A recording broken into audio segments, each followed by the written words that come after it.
आज भी भैया के घर से जाने के बाद मैं उनके कमरे में आकर झांकने लगी। भाभी हमेशा की तरह शीशे के सामने खड़ी खुद को संवार रही थीं। उनको देखकर मुझे भी हसरत होती कि मैं इतनी खूबसूरत लगूं। मैं दुबली पतली और सांवली रंगत की मालिक थी, जबकि मेरी भाभी गोरी चिट्टी थीं और उनका चेहरा भी भरा भरा लगता। उनको देखकर मुझे हसरत होती, काश मैं भी इतनी ही खूबसूरत हूँ। एक दिन मैं भाभी को यूं ही हसरत भरी निगाहों से देख रही थी कि इनकी नज़र मेरे चेहरे पर पड़ी। मुझे देखकर बोली, अरे यहाँ क्यों खड़ी हो, अंदर आओ ना, क्या तुम्हें मेकअप करने का शौक है? भाभी पढ़ी लिखी भी थीं। मैंने उनसे पूछा, भाभी आप इतनी खूबसूरत और सेहतमंद कैसे हैं? मेरी रंगत देखें और फिर मैं कितनी धान पान सी हूँ, मुझे भी कुछ बताएं, मैं भी आप जैसा होना चाहती हूँ। अच्छा, तुम मुझ जैसा होना चाहती हो? भाभी ने मेरी आंखों में देखकर कहा। उनमें एक अजीब सी चमक थी।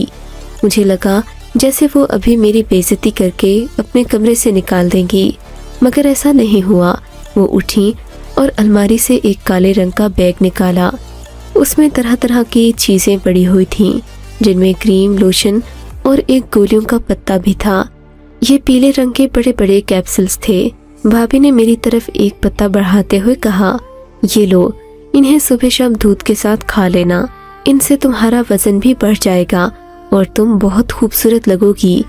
भाभी ने मुझे वो कैप्सूल थमाते हुए कहा। मैंने उन्हें उलट पुलट कर देखा और कमरे से जाने लगी। तब भाभी मुझे रोककर बोली, सुनो, इन कैप्सूल्स के बारे में किसी को मत बताना, फिर तुम्हारी बाकी कजिन्स और बहनें भी मांगेगी। मैंने ये सिर्फ तुम्हें दिया है। भाभी की इस बात ने मुझे काफ़ी ख़ास महसूस करवाया।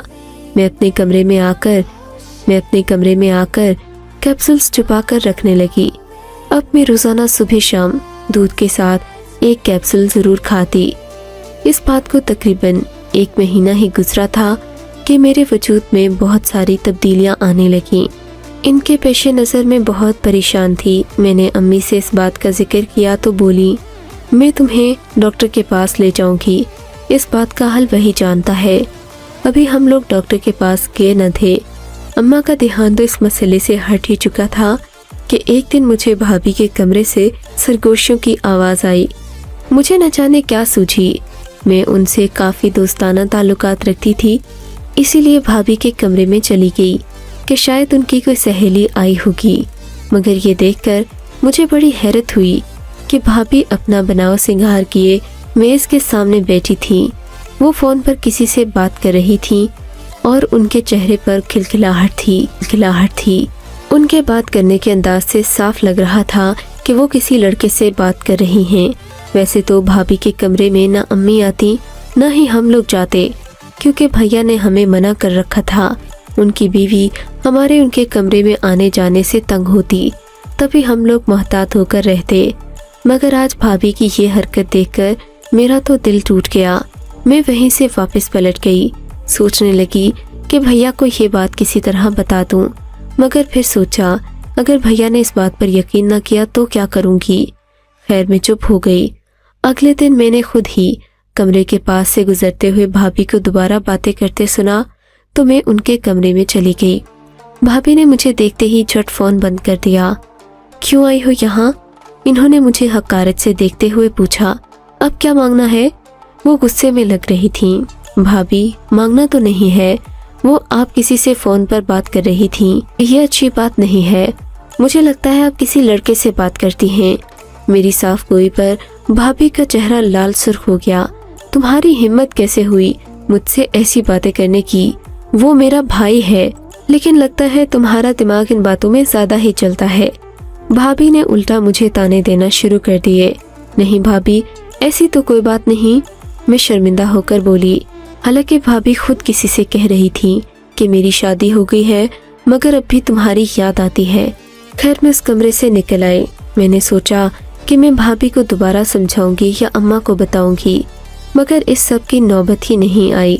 शाम होने वाली थी, भैया घर आ रहे थे। तब मैं भाभी के कमरे में गई। देखा तो उनका हुलिया अजीब ही था। उनके चेहरे पर दाग मट्टी लगी हुई थी और उनके कपड़े भी गंदे मैले थे। लगता था जैसे भाभी ने दिन भर धूप और मिट्टी में काम किया हो, इस सब की मुझे समझ उस वक्त आई जब भैया घर दाखिल हुए। उनके घर में आते ही भाभी ने शोर मचा दिया, रोना धोना इस कदर के खुदा की पनाह। उनके रोने धोने से हम भी परेशान हो गए। भैया ने भाभी से पूछा हुआ क्या है। तब इन्होंने रोते हुए उंगली का इशारा मेरी तरफ करके कहा, ये सब इसकी वजह से हुआ है। मैं तो घर में किसी से बात भी नहीं करती। मैं अपने कमरे में रहती हूँ, अपने काम से काम रखती हूँ, मगर कुछ दिन से देख रही थी कि दिन के वक्त एक लड़का इससे मिलने आता है। जब मैंने मना किया तो इसने उस लड़के के साथ मिलकर मुझे ज़दोकोब किया। मैं माँ जी को न बताती, लेकिन इसने मेरी जो हालत की है उसके बाद तो ये बात नाकाबिले बर्दाश्त हो गई है। मैं इस घर की बहू हूँ, मैं तो सिर्फ इस घर की इज्जत बचाना चाहती थी। मेरी आंखों के सामने इतना कुछ होता रहे मैं देख नहीं सकती। ये बात सुनकर भाई आग बगोला हो गए। इन्होंने गुस्से से मानिब देखा। नहीं भाई, भाभी झूठ बोल रही है, मैंने ऐसा कुछ नहीं किया, ये तो खुद एक लड़के से बातें कर रही थी। मेरी बात पर भाई ने मुझे जोरदार थप्पड़ मेरे चेहरे पर मारा। मैं सोच भी नहीं सकती थी कि भाई बिना किसी बात, बिना किसी सबूत के मुझे ही कसूरवार समझेंगे। हालांकि मैं यतीम थी और उन्हें इस बात का ख्याल रखना चाहिए था। अब्बू की वफात को 6 साल गुजर गए थे। यतीम बहन भाइयों की जिम्मेदारी बड़े भाइयों पर होती है, मगर भाई ने इस कदर खुदगर्जी दिखाई, मैं सोच भी नहीं सकती थी। मार मार कर मुझे आत्महा कर दिया गया। मैंने रो रो कर अपना बुरा हाल कर लिया। ये मामला अल्लाह पर छोड़ दिया, मगर शायद कुदरत को कुछ और ही मंजूर था। अभी इस बात को 1 हफ्ता ही गुजरा था कि मेरे पेट में शदीद दर्द रहने लगा। रात का वक्त था, मैं अपने कमरे में लेटी थी कि दर्द की एक शदीद लहर मेरे पेट में उठी।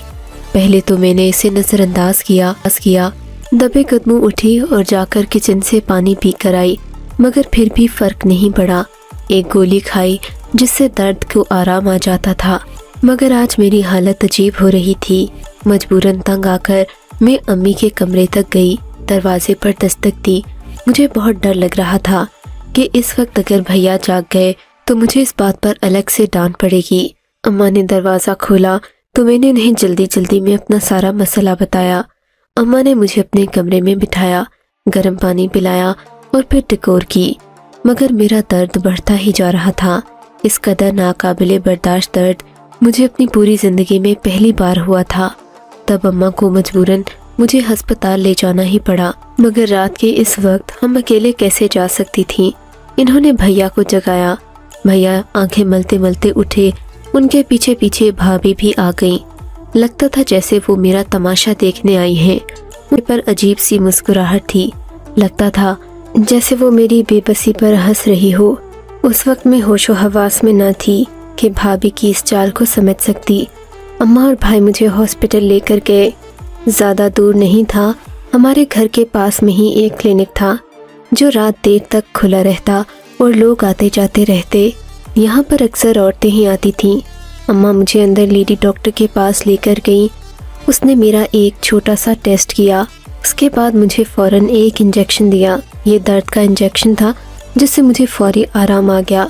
थोड़ी देर के बाद एक औरत अंदर आई। उसके हाथ में एक रिपोर्ट थी। उसने अम्मा की तरफ एक नज़र देखा और बोली, मुबारक हो, आपकी बेटी माँ बनने वाली है। ये खबर सुनकर मेरे तो जैसे होश ही उड़ गए और अम्मा की तो हैरत का कोई अंदाज़ा नहीं था। औरत के मुंह से भी ये बात सुनकर मैं चीख पड़ी। मैं जानती थी कि वो बिल्कुल ने अपनी ज़िंदगी 7 पर्दों में गुजारी थी। मैं मर भी जाती, माँ बाप की इज्जत पर कोई आंच न आने देती। मगर होते होते जब ये खबर भैया तक पहुंची तो इन्होंने मुझे मारना पीटना शुरू कर दिया। जबकि भाभी को तो जैसे माँ का हाथ आ गया, वो भैया के कान भड़काने लगी। देखा, मैं ना कहती थी कि ये किसी से छुप छुप कर मिलती है, अब इसने गुल खिला लिया ना। अरे वक्त पर मेरी बात पर ध्यान दिया होता तो ऐसा कभी ना होता, मगर तुम लोगों को अपनी लाडली पर अंधा भरोसा था। अब देखा क्या कर दिया इसने। भाभी की जुबान तो ऐसे चल रही थी जैसे वो मुझे जानती ना हो और मैं उनकी कोई दुश्मन हूँ। मैं हैरान थी कि कोई इतना संगदिल कैसे हो सकता है।